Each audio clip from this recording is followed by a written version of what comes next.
చిన్న మాట చెప్పాలని ఆశిస్తూ ఉన్నానండి. మీ అందరికీ నా హృదయపూర్వక ధన్యవాదాలు. ఎందుకంటే ఓపికగా వింటూ ఉన్నారు.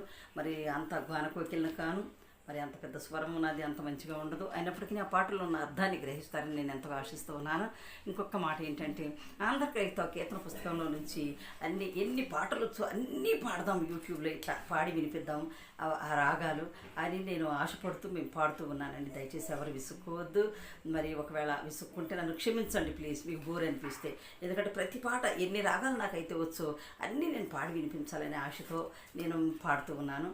మీ యొక్క ప్రోత్సాహము, మీ యొక్క ప్రార్థన సహాయం నాకు కావాలి, ప్రార్థన సహకారం నాకు కావాలి.